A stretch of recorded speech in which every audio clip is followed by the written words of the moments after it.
My husband Saul had 3.2 million followers on Instagram.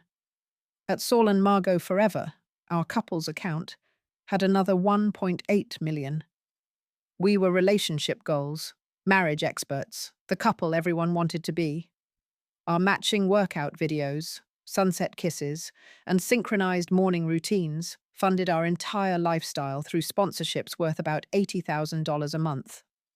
I'm Margot Coleman, 34 years old, and for 5 years, I've been one half of social media's perfect couple. Every morning, Saul and I would film our workout routine. Every evening, we'd post about date night. Weekends were for couples adventures, hiking, beach trips, wine tasting, all perfectly curated, filtered, and hashtagged. Our followers loved our authenticity. The way Saul looked at me in photos, how he surprised me with flowers just because. Our anniversary posts that made thousands of women tag their boyfriends with, "Why can't you be like this?" The reality was different. Saul hadn't touched me without a camera present in 2 years. Those surprise flowers, scheduled by his assistant for optimal posting times. That loving gaze. He was usually checking his follower count in the ring light reflection. But I played along because this was our business, our income, our identity, until the day I found out exactly what Saul was doing with his personal account after midnight. It started with a notification I shouldn't have seen. Saul's phone was charging next to mine, and a DM popped up at 2 a.m. "Last night was incredible. Same time tomorrow? Jess." My stomach dropped. I knew I shouldn't, but I picked up his phone. His passcode was our anniversary date. He used it for everything, including our brand messaging about true love. His DMs were a revelation. Not just Jess, but Emma, Kaylee, Brittany, Alexandra, and at least a dozen others. All followers. All thinking they were special. All receiving the same copied messages about how they were different from Margot and how he was planning to leave but needed time. The messages went back 3 years. 3 years of, "You're so much more real than my wife," and "Margot doesn't understand me like you do," and "Our marriage is just for the cameras." But it got worse. Saul was meeting them, using our couple's travel schedule as cover. While I did solo spa treatments he'd arranged, he was in hotel rooms with followers who thought they were his true love. One message made me physically ill. It was to a 19-year-old follower named Megan. Margot's almost 35, basically expired in influencer years. "You're fresh, young, authentic. Once I transition you into the brand, we'll have 10 times the engagement." Expired. After 5 years of building our brand together, I was expired. I screenshot everything, sending it all to my private email. Then I found something that changed my sadness to rage, a shared document between Saul and his manager titled Margot Replacement Strategy. It detailed a 6-month plan. First, they'd start showing small problems in our relationship on social media. Then a dramatic break, where Saul would be heartbroken. Finally, the healing phase where he'd accidentally be caught with his new girlfriend, already chosen from his DM girls based on engagement metrics and appearance. They'd analyzed which girl would play best with audiences, calculated the follower loss versus gain, even scripted my exit posts to minimize damage to the brand. I was being focus grouped out of my own marriage. But the final insult was a financial spreadsheet. Saul had been secretly redirecting sponsorship payments to accounts I didn't have access to. Of the $80,000 monthly we earned, I was only seeing about $20,000. He'd stolen approximately $2 million over 3 years. I sat in our bathroom, the one with perfect marble tiles we'd posted about endlessly, and cried silently. Then I stopped crying and started planning. If you're finding strength in stories of betrayal and triumph, If you've ever felt like your life was curated for others while falling apart behind the scenes, please consider subscribing to our channel. Your support through likes and subscriptions helps us reach others who need to hear these stories of digital age deception and real-world revenge. Every click helps build our community of truth-tellers. The next morning, I played my role perfectly. Green smoothie photo at 7 a.m., couples yoga at 8, product placement for athletic wear at 9. Saul kissed me for the camera, and I smiled like I hadn't spent the night documenting his betrayal. "Great energy today, babe," he said, checking the engagement on our morning posts. "The sunrise yoga is already at 100,000 likes." "I'm feeling inspired," I replied, which wasn't a lie. I was inspired to destroy him in the most public way possible. I had a secret weapon Saul didn't know about. My bachelor's degree was in computer science. Before becoming an influencer, I'd worked in digital sorting. I understood algorithms, engagement manipulation, and most importantly, social media psychology better than Saul ever would. My revenge began with research, not just on Saul's affairs, but on each of the women he was manipulating. Jess was a 26-year-old nurse from Phoenix who genuinely believed Saul was leaving me.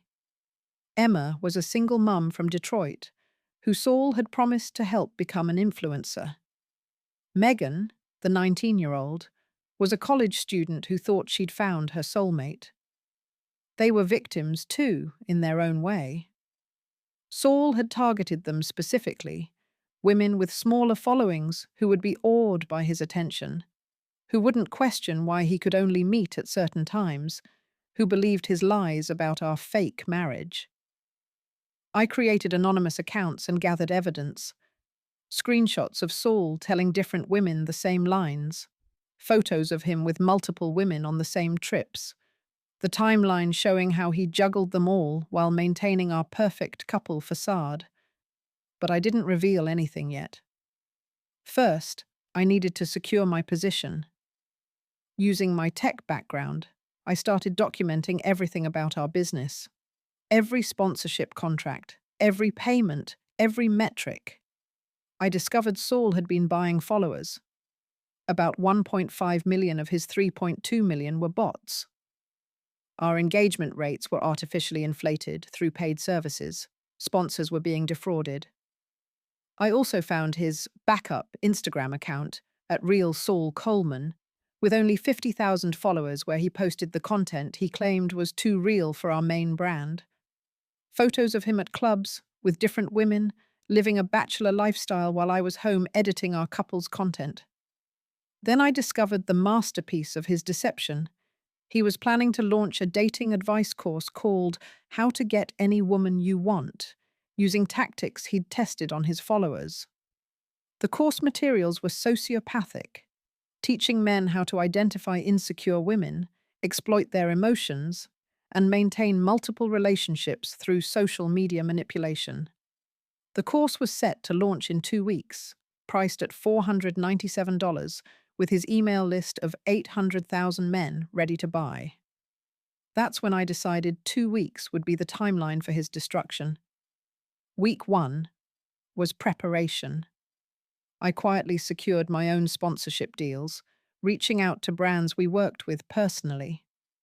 Many were relieved to hear from me directly. Apparently, Saul had been difficult to work with, demanding and occasionally inappropriate, with female soliciting managers. "We only continued the partnership because of you, Margot," one brand manager told me. "Your authenticity balanced out his intensity." I also reached out to a lawyer specializing in digital assets and influencer law. California's community property laws meant half of everything was mine, including the accounts we'd built together. But I wanted more than half. I wanted everything. The lawyer, Patricia Ruffalo, was brilliant. "If we can prove fraud, the fake followers, the stolen money, the deception of sponsors, We can argue for full control of all assets, but we need irrefutable evidence. I have that, I assured her. I also started my own secret project. Late at night, while Saul was deeming his girls, I was filming content. Real content. Me without makeup, talking about feeling lost in a relationship. Me crying after finding messages. Me documenting the reality behind our perfect posts. I edited it all into a 45-minute documentary called Behind the Filter, The Truth About At Saul and Margot Forever. Week 2 was positioning. I started posting slightly different content on our joint account, still couple-focused, but with subtle hints that something was off. A photo where I wasn't smiling quite as bright. A caption about working through challenges. Nothing obvious, but enough that our most devoted followers started asking, "Is everything okay?" Saul didn't notice. He was too busy finalizing his course launch and juggling his 7 active affairs. 3 days before the course launch, I made my move. I reached out to all 12 women Saul was currently talking to through an anonymous account, providing proof of his deception. The messages were identical. "You're not the only one. He's been lying to all of us. If you want the truth, watch at Saul and Margot Forever tomorrow at noon, PST." Then I contacted several influential drama channels and gossip blogs. "Major influencer couple scandal dropping tomorrow. You'll want to be watching live." The night before, Saul was ecstatic about his course launch. "Babe, we should celebrate.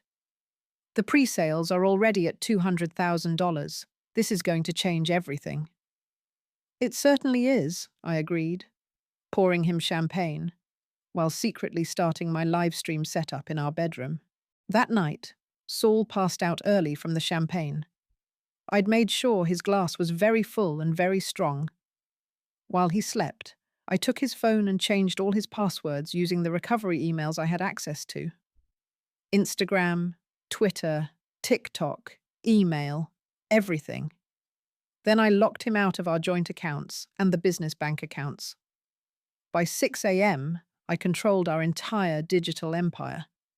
Saul woke up at 10 a.m. to his phone exploding with notifications he couldn't access. His face went from confused to panicked as he realized he was locked out of everything. "Margot, what's happening? I can't get into my accounts." "Technical difficulties," I said calmly, setting up my ring light. "Don't worry. I'm handling it." At exactly noon, PST, I went live on at Saul and Margot Forever. Within seconds, we had 50,000 viewers. Within a minute, 200,000. The drama channels had done their job, spreading the word. "Hi everyone," I said, looking directly into the camera. "I know you're expecting Saul and me to share another perfect moment from our perfect life. But today, I'm going to show you the truth." Saul burst into frame, still in his boxers. "Margot, what are you doing? Turn it off." "Sit down, Saul, or I release everything to TMZ right now." He sat, his face pale. The viewer count hit 500,000. "For 5 years, you've watched our relationship. You've seen our workouts, our dates, our anniversary celebrations. What you haven't seen is this." I screen shared to the live stream, showing Saul's DMs. Message after message to different women. The gasps in the comments were immediate. "OMG, no. Saul is trash. Margot deserves better. This can't be real. 12 women, everyone. My husband has been having affairs with 12 different followers while preaching about true love and selling you relationship advice." Saul tried to grab my phone. "You're destroying everything we built." "No, Saul. I built it. You just took credit." I pulled up the financial records. "He's also been stealing from our business. $2 million redirected to his personal accounts over 3 years. The viewer count passed 1 million. Then I dropped the biggest bomb. But wait, there's more. Saul has 1.5 million fake followers. He's been defrauding sponsors, buying engagement, and planning to sell you all a course on manipulating women. I showed the course materials, the parts about targeting insecure women, about using emotional manipulation, about maintaining multiple relationships. The comments exploded. Major brands were watching, commenting that they were terminating contracts immediately. The women he'd been messaging started going live on their own accounts, sharing their stories. Jess from Phoenix. He told me Margot was abusive and he was scared to leave. Emma from Detroit. He promised to make me famous if I kept our relationship secret. Megan, the 19-year-old. I thought he loved me. I was going to drop out of college for him. Saul's personal account, which I now controlled, started posting all his drafts, the thirst traps he'd never shared, the messages planning to replace me, the spreadsheet ranking his affair partners by potential brand value. Margot, please, Saul begged on camera. We can work this out privately. Like you worked out your affairs privately? Like you stole money privately? No, Saul. You built your empire on our public relationship. You can watch it fall publicly too. I then played audio I'd recorded of Saul talking to his manager about the Margot replacement strategy. His own voice, calling me expired and discussing how to manipulate the narrative for sympathy. The viewer count hit 2 million. Saul and Margot forever was trending worldwide, but not in the way Saul had ever wanted. Then came the legal documents. I've filed for divorce. Due to fraud and financial malfeasance, I'm seeking full ownership of all our joint assets and accounts. My lawyer is confident we'll win. Saul stood up to leave, but I had one more thing. Oh, and Saul? That course you were launching today, I've refunded all the pre-sales and sent each buyer evidence of your fraud. I've also reported you to the FTC for deceptive business practices. His phone, the one he couldn't access, was blowing up with notifications I could see on my admin dashboard. Sponsors cancelling contracts. His personal followers unfollowing en masse. The women he'd been manipulating blocking him. You're evil, he said to me, but the camera caught everything. No, Saul. I'm done. There's a difference. The live stream lasted 47 minutes. By the end, Saul had lost 2 million followers. Our joint account had gained 3 million. Every sponsor had publicly dropped him. His course platform had terminated his account. His backup Instagram was suspended for violating terms of service, buying followers. But I wasn't done. Over the next week, I released the documentary I'd been filming. It showed our real life, Saul ignoring me unless cameras were rolling, the crying sessions after finding messages, the therapy appointments I'd hidden from our audience. The response was overwhelming. Women sharing their own stories of social media deception. People thanking me for showing the reality behind influencer culture. Brands reaching out to work with me solo, impressed by my handling of the situation. Saul tried to fight back. He created new accounts, posted response videos, claimed I was lying. But I had receipts for everything. Every lie he told was met with evidence. Every excuse was countered with screenshots. His follower accounts across all platforms went from millions to thousands. His influence was destroyed. The divorce was finalized 6 months later. I got everything. The house, the business accounts, the intellectual property rights to our content. Saul got the fake followers he'd paid for and the reputation he'd earned. He tried to rebuild as a reformed bad boy influencer, sharing his journey to redemption. It peaked at 50,000 followers before dying out. Last I heard, he was working at his father's insurance company and dating someone he met at a bar. No social media involved. As for the women he'd manipulated, I reached out to each one personally. We formed a support group chat that turned into genuine friendships. Jess is engaged now to someone real.